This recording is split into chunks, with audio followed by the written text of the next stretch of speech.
Sometimes when a new appliance arrives, I find myself wondering if there's just going to be nothing interesting to report about it.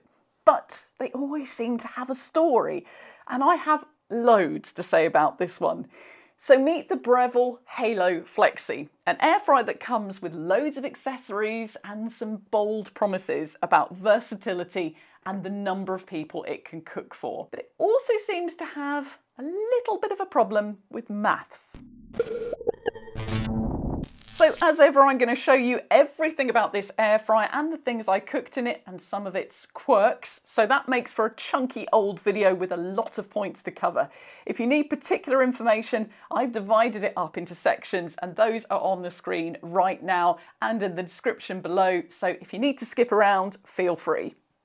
So this is the Halo Flexi. Its big sales pitch is that it cooks in 12 different ways. So I was expecting when it arrived that there would be a clear explanation in the instruction book. But not only is there not a clear explanation, there is in fact no mention of it at all. So that left me trying to figure it out. Was it perhaps a reference to the different ways that you can set the air fryer up with its many accessories? I tried it, but I only found 5 ways. What about the different settings? There's only 6, but if you include the presets too, then that does make 10, which is still less than 12. I did email them, and this was their answer. But it still doesn't quite add up. And it turns out that's not the only place. There's some strange stuff going on with numbers with this air fryer. So let's talk about capacity for a moment. Now, normally with a drawer air fryer, the capacity figure that you see quoted is obtained by adding up the volume of each drawer. So for instance, with the Cosori jewel basket, you have 2 drawers which each hold 4.25 litres. And so the air fryer is an 8.5 litre capacity. But with the Breville, they appear to have started by calculating the internal space of the air fryer, then rounding it up a little bit, then dividing it by 2 and quoting this figure as the capacity of each cooking zone. Now, I think it's fair to say that someone considering buying this air fryer would see that 5.5 litre figure, which is quoted for each cooking zone, and assume that the baskets, which fit tightly in it, are that capacity too. And if they did, they would be very wrong. This is the 4.25 litre drawer of the Cosori, and this is the basket of the Breville, which as you can see is clearly much smaller. In fact, I measured it and it turns out it's 3.5 litre capacity, which is only just larger than the small drawer of the Philips 3000 series. Yes, you can take the drawers out and the divider and use it as one space. But even with a large chicken in there, you're never going to be able to use every inch of the space. So to say it's 11 litres, I think is just misleading. And as for the idea that this air fryer can cook for 10 people, it's just fantasy. Air fryer manufacturers will usually quote 1 person per 1 litre of capacity. And in my experience, 1 person per 2 litres is much more realistic. So this air fryer is, in my opinion, actually more suited to cooking for 3 or 4 people rather than the 10 which they quote. Of course, I did cook a chicken in it. It weighed 1.8 kilograms, and as you can see, there is absolutely no way that the chicken is going to fit inside one of these drawers. So you do have to cook it on the large roasting tray, which then means you don't have a space to cook any side dishes at the same time unless you sort of layer the veg around the chicken. That large roasting tray is one of 11 accessories that you get with this model, which are all non-stick and dishwasher safe, although there's no further information about the non-stick coating. There are 2 baskets with crisper trays, a single removable basket handle, 2 small roasting trays, 2 small mesh trays, 1 large roasting tray, 1 large mesh tray, and a substantial removable partition. The roasting trays are very shallow, so you probably want to avoid using them to cook anything that needs shaking, as otherwise you might find yourself losing part of your meal at the back of the oven, as I did. The mesh trays are supposed to be used high up with the roasting trays underneath to catch any oil or crumbs. All of these accessories do make you feel like you're getting good value for money. But I couldn't help but feel that all the kit that comes with it was taking away from the simplicity of air fryers. And although it has a storage compartment at the bottom, you can't actually fit everything in it. And if that sounds bonkers, well, there is a reason for it. This model I'm reviewing is the Breville Halo Flexi VDF 138. Which I bought from Amazon with an RRP of $189.99. But Amazon also sells this, the Breville Halo Flexi VDF 130, with an RRP of $229.99, which appears to be exactly the same model and lacks the large mesh basket. So here's what I think must have happened. I reckon that the 130 was released first, and then they added the large mesh basket to the package and dropped the price. And as a result, there are two nearly identical models available. And with this one, you now can't fit all the accessories in the drawer that was designed to hold them.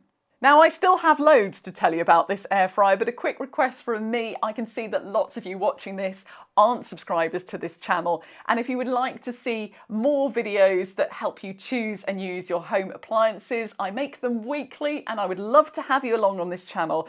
So to make sure you have a chance of seeing those, please do hit the subscribe and the notifications. Now, the next thing I want to talk about is the single handle which is supplied with this appliance. There are a few reasons why I dislike this. Firstly, it requires an unnecessary degree of dexterity to use. You need to squeeze it and insert it into the clasp on the back of the basket. So if you have any issues with mobility in your hands, this air fryer is not going to be for you. Secondly, it's an unnecessary separate part, which inevitably you can and will lose at some point, probably just at the point when the air fryer is beeping at you to tell you the food is cooked and you need to pull the basket out. Thirdly, the tossing or shaking part of cooking, which is advised with this model, as it is with all air fryers, becomes unnecessarily lengthy with this removable handle. Because if you're using two baskets, you'll need to open the door, insert the handle, pull the basket out, shake it, put the basket back, detach the handle and close the door, and then repeat that with the second basket, instead of just doing this. And finally, it's worth pointing out that the baskets only have a clasp on one end.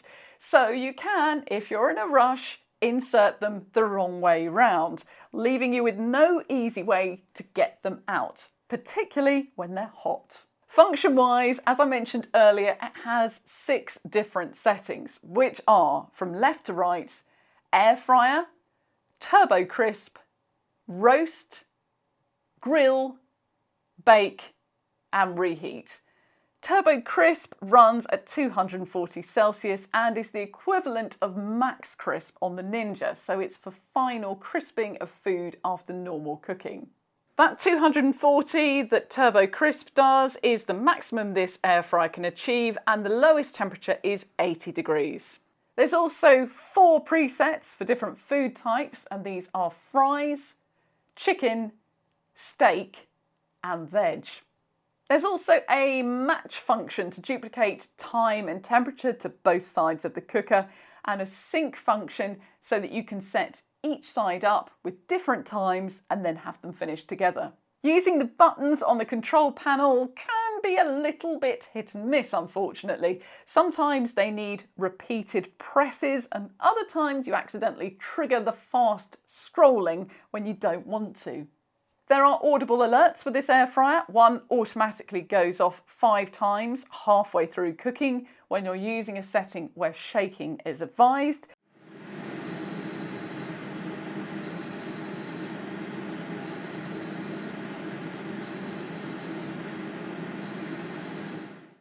and it will also bleep 3 times on every setting at the end.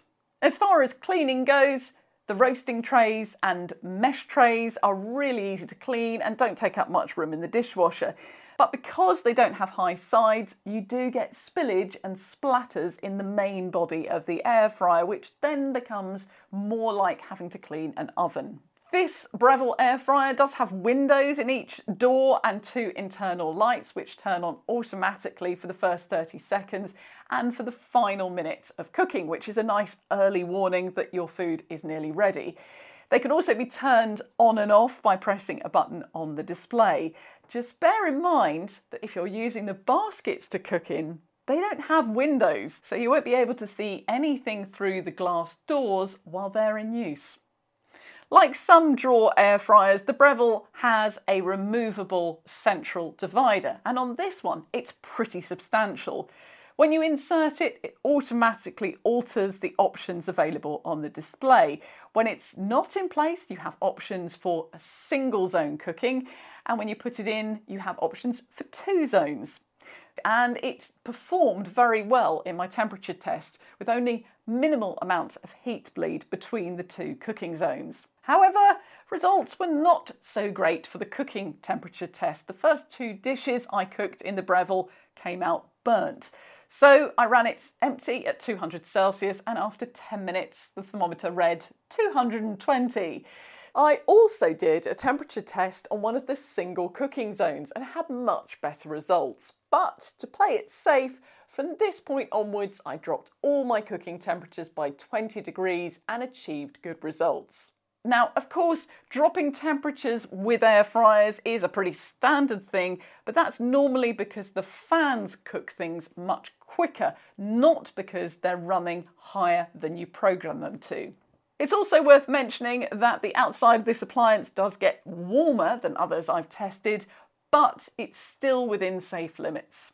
So there was just one more test to do, and that was to measure energy consumption. As usual, I ran the Breville Halo Flexi on air fry for 10 minutes and recorded the result in kilowatt hours. And this is how it stacked up next to some other popular dual drawer air fryers. So with all of these complications, I was quite surprised to see so many 5-star reviews on Breville's website. No one seemed to have picked up on the small drawers or the overheating, and almost everyone seemed to love it. Then I noticed something. 20 of the 28 reviews on the website were from people who had had the air fryer gifted to them from a website called influenster.com. Now, in theory, products on this site are gifted in exchange for honest reviews, but reviewers on platforms like this often feel obliged to leave a review with a positive bias. And you'll have to make up your own mind whether you think it has affected what they wrote. As ever, if I get any additional information from the manufacturer or elsewhere after this video is published, I will add it to the description below. I always love to hear what you think too, so please do add your thoughts in the comments.